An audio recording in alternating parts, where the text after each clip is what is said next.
RMT members and their supporters protested outside London's City Hall this week to demand a reversal in cuts to London Underground ticket offices.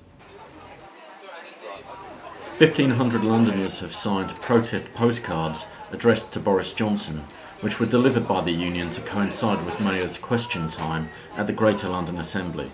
And the message to the Mayor is a straightforward message, and that is to reverse your cuts programme on London Underground. We've been engaged in a protracted industrial dispute with London Underground to defend jobs and defend the safety of the tube. And now thousands of Londoners have signed postcards to say they're very concerned about Boris Johnson and Transport for London's proposals to cut tube jobs. We're here defending tube safety and defending tube jobs. So now we're into the business of cuts, more cuts. And as far as old people are concerned, it's a very, very difficult thing because we do rely on the staff to help frail elderly people to be able to work, get onto the tubes, to get down to the station and to get into onto the platforms.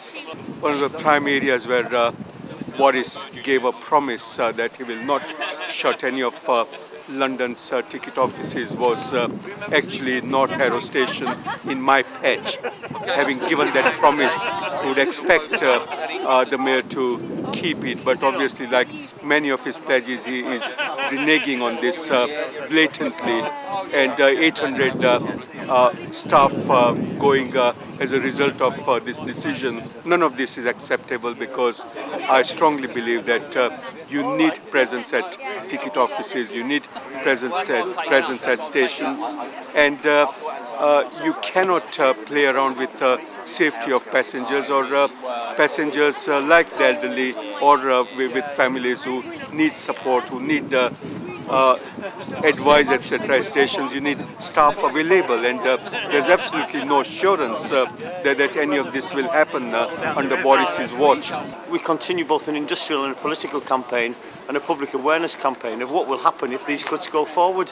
There have already been a number of safety breaches on the tube because of the cuts that Boris Johnson has already implemented. We want to be fighting and making sure that the tube is safe for Londoners and for people who visit London as well.